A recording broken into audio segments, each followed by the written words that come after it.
Hi, Leather Rokk here. I hope the fan next to me isn't going to be a problem with the audio here, but unfortunately my neighbors are throwing a party right now and they're blasting a lot of very loud Spanish music. And you probably know that YouTube content creators, we're not allowed to use music that we don't own the copyrights to. And if you hear music in the background that we don't own copyrights to, sometimes we can get copyright strikes. And I don't want to lose my channel. And if you like my content, you don't want me to lose it either.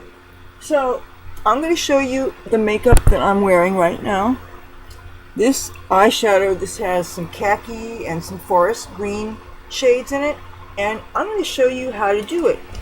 And the palette, all the eye makeup is, well, all the eyeshadows are from the Aurora Lights palette from BH Cosmetics. And I really am crazy about this palette because it's all shimmery, frosty, shiny colors that can be applied wet or dry. Well, let me tie my hair up so we can get started. And I've got both fans going on, including the one that's making a clicking sound in the background. It is, I know you're probably tired of hearing me say this, but it is so hot. Very hot. I don't know what it is outside. I just came in like an hour ago anyway. I came in from checking on my garden. I watered it last night. I watered it again today. It's as if it wasn't watered at all. And mosquitoes fed on me some more. I ran out of Skin So Soft, and I tried to light my citronella candle, but it was too breezy out there for it to stay lit. Okay, I have my trusty coconut oil, and I'm going to begin by taking off this side. You know, when I was doing the video before this, I actually got some coconut oil on my keyboard. So this might take a little longer than it often does take me to take this off, because I use multiple coats of a waterproof mascara, because I did this knowing I was going to have to spend some time in my garden today, and I needed some things that were waterproof because I didn't want to make a mess. And when I discovered this makeup look and I really liked it and decided I was going to go on video, and then the party next door started, and then I realized that I was hungry, and I'm not going to film after eating dinner because for some reason when I eat even a little bit, it shows on my stomach, and that's not acceptable to me. So that's why most of the time when I'm filming, I'm quite hungry. And if I ever find out that I made mistakes afterward, often it's because I couldn't think straight because I was really hungry. I try not to allow myself to get too dehydrated, even though from working out, I know that one of the ways to emphasize your muscles is to do a partial dehydration. But dehydration is really not healthy for the body. It's not good for the heart, and it doesn't help your brain function either. So it's really better to stay hydrated enough so that your brains can function. Now, I am careful with my caffeine. I drink a lot of decaffeinated green tea after I have my 2 cups of coffee in the morning. Okay, I'm going to start with foundation CoverGirl Smoothers. I found the lightest color I could find was number 710 Classic Ivory. Maybe they actually do make a lighter color, but that wasn't available when I was at the beauty supply. And I saw this and it was on the 30% off rack, so I got a price break on it. And I figured for summer months maybe this would be kind of good because most people tend to be a little bit darker in the summer. I don't allow my skin to expose to the sun, so there's no reason why it should. But every time I find myself at a daytime event like a concert that starts at noon or 1 o'clock or something, I get so nervous because I'm very, very careful about avoiding sun exposure. But there are always those events that are special that you can't miss where getting some kind of sun is almost unavoidable.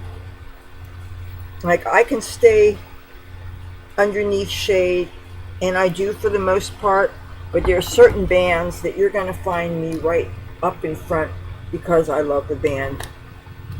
So, okay, because I want a sticky coating for my eyeshadow, I'm going to use the e.l.f. Total Complete Coverage Concealer and put some on the finger. Now when you do this, assuming you have makeup on your eyebrows first, which I recommend doing that first, be sure not to smear your makeup doing this. Also, I like to put a little bit underneath here.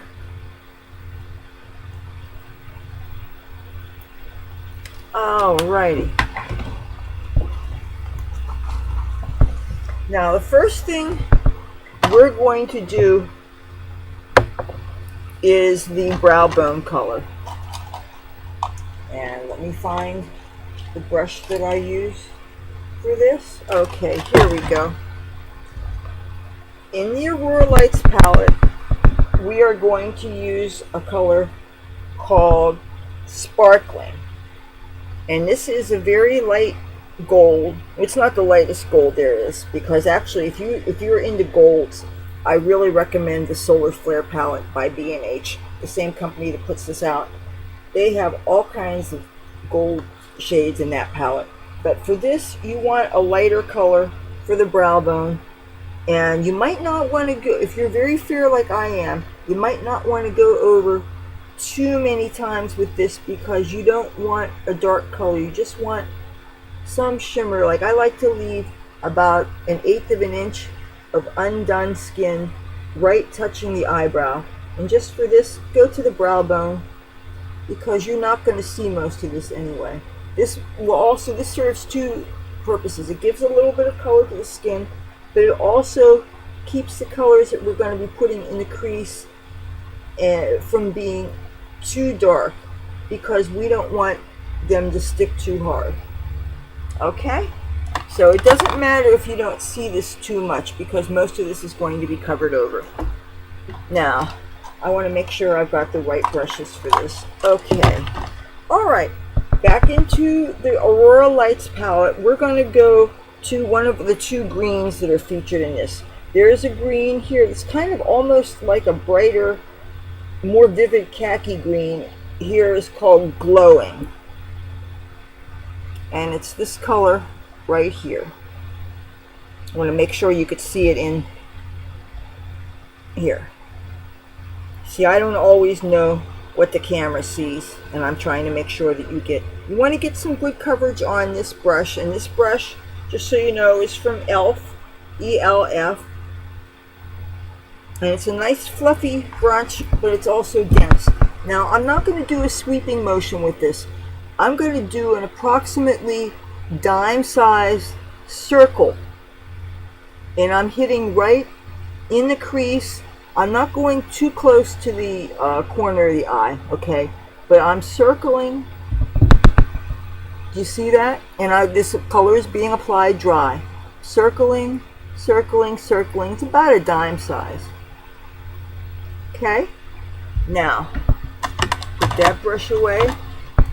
Next thing we're going to do is we're going to dip into the other green, the green on the bottom. It's kind of a foresty green, and here they call it Australis.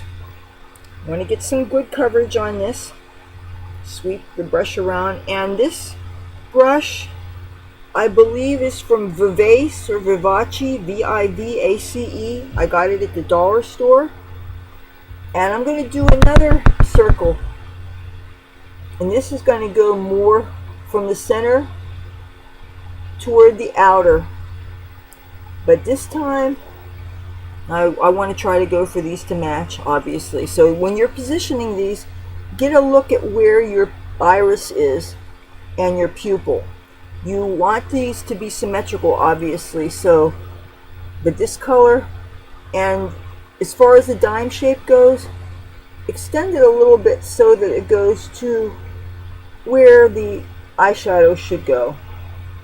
You know, keeping in mind the angle on either side. Some people use tape to make sure their eyes are symmetrical. If you forgot to get tape out, just make sure they're symmetrical. Now, in the off chance that this one is looking not as bright, just the circle idea is a general guide because you know that it's not going to stay circular.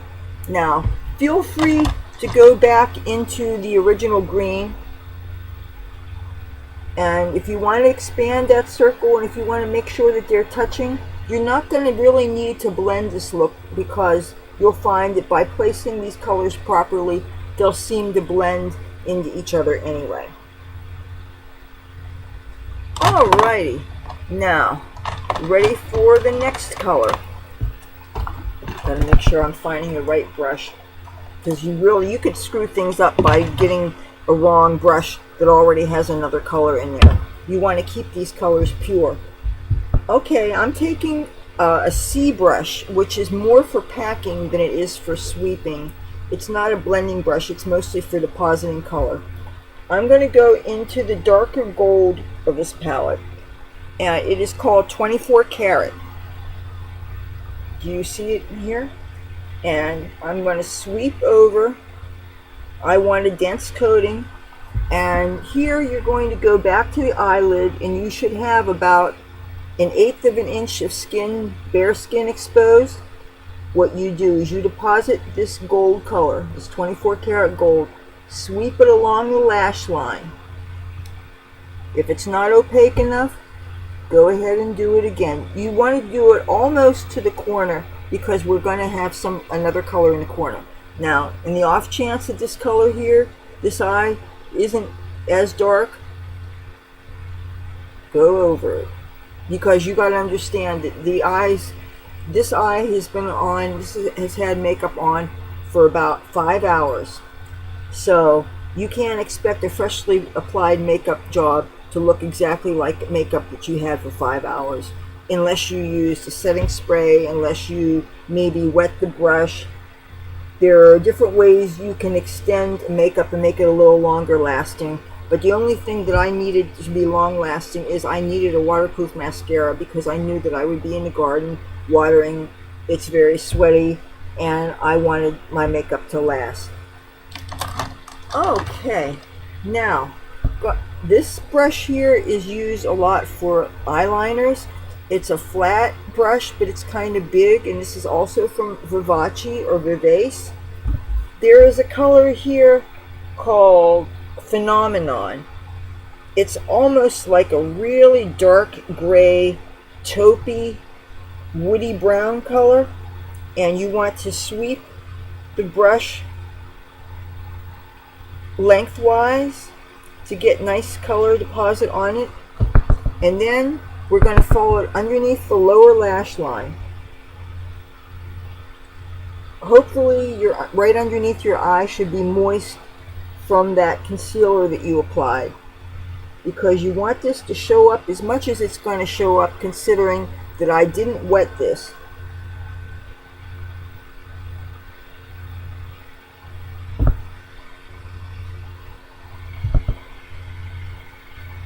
I did not use a pencil or a liquid eyeliner with this.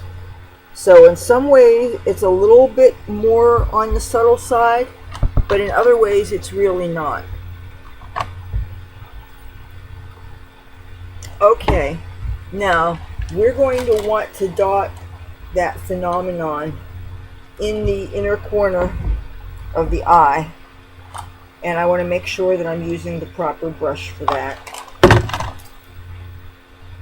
Yes, okay. I think this is another one of those C brushes. No, actually it's not. It's a bit fluffier than that. But you want to go back into the Phenomenon, which is that same color that we used underneath the eye, and I just want to do a little dot. I was going to go with a lighter color, like a white or something, but I wanted something that was kind of on the warm side. And I wanted to carry on that earth tone kind of theme here. I hope this is looking symmetrical. That really is the idea. That's the biggest challenge of doing this format, is making sure that both eyes look symmetrical. And it really bothers me when I look at the replay and it's not totally symmetrical. That just bugs me. You don't know. Okay, this is a mascara that I'm using. This is by Wet n Wild. It's called Max Volume. And it's not a bad little mascara. It's got a decent shaped brush. And it doesn't really clump. It has all these comb-like bristles depending on how you hold it. Now, this I had to go over several times to get it to show up a lot. And if you have really short lashes like me, it might not show up a lot. Now, one alternate version of this, if you wanted to, you could use a dark brown pencil in the waterline. And I almost thought of doing that, but you know, the more complicated these things get, then there's a chance that I might forget steps, even though I'm pretty good about writing everything down and diagramming this as I am crafting the look. That way, if I reference it on the notebook, then I'm much less likely to screw up. You know, I realized that a couple of videos ago when I left out 3 steps by mistake, I didn't even consult the notebook. But that's the thing, is when I'm filming videos, I don't want to look unprofessional by looking like I'm referencing paper and stuff. So it's good to be really familiar with or have everything memorized before you actually film.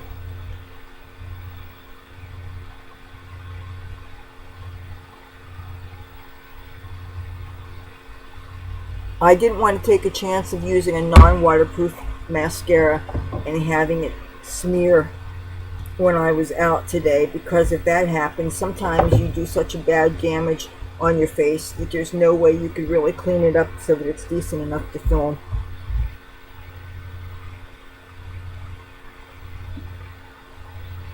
Okay, I want to make sure that this is cleaned up on the tip because I really don't want to smudge. Since I don't have liquid eyeliner on, if I did smudge with the mascara, it would look a lot worse.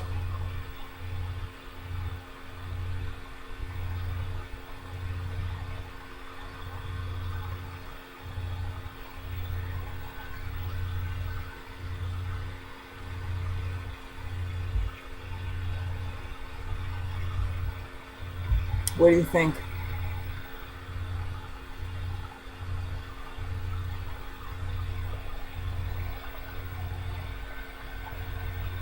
I thought I used about double the mascara application I usually use. Okay. I'm going to do one more check to make sure all the eyeshadow is the same height. If you find that they're not, feel free to correct it. Just want to make sure that you're using the right brush. Okay, I'm doing a correction here to make sure that the colors are as high on this eye as they are on this eye. And you see how you don't really need to do any blending between those two greens because they're so close to each other. Just make sure that you don't see any skin exposed. As long as you don't see any skin exposed, you should be fine.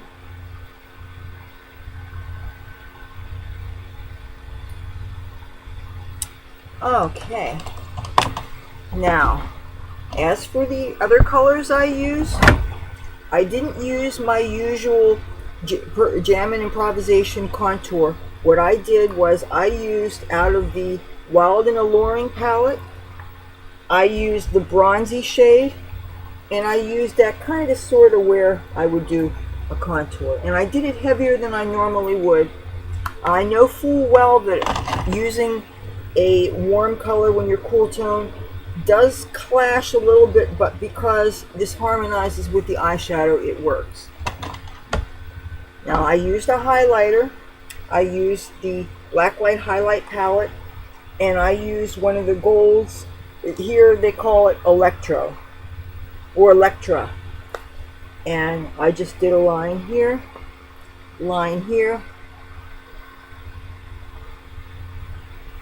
highlight the Cupid's bow, some of this, low line here, a little bit here, a little bit here. I'll show you my lipstick.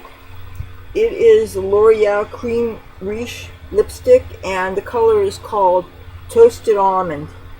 I could see it wore off a little bit, so I'll put some more.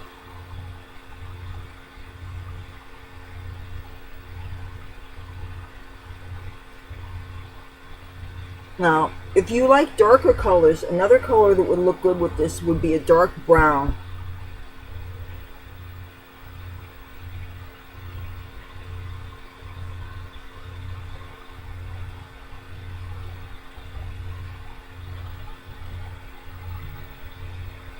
Okay. I hope I didn't forget anything else. See? This is my notebook. This is how I diagram things out, by the way, just so you know. It really does help with the presentation. And according to this, I didn't forget anything. All right. That's how you do it. I will take my hair down here. Oh, boy. And once again, I got cat hair on my shelf, so I'm going to be taking another shower. Not only was I cuddling my own cat today, but when I was in the garden cat was out there, and I picked her up. Okay. Do you like that look? Oh, again, I want to show you the color that I used for my eyebrow. Oh, you know what? I don't have it set aside. Oh, yes I do. Yes I do. This is a Wet n Wild Vamp It Up. I applied with the skinny eyebrow brush. If you want to mute it a little bit, all you have to do is blot it with a tissue, and it can be a little bit more subtle if that's the look that you prefer. Okay, there you have it. This is like a khaki and forest green kind of look with the new Aurora Lights palette.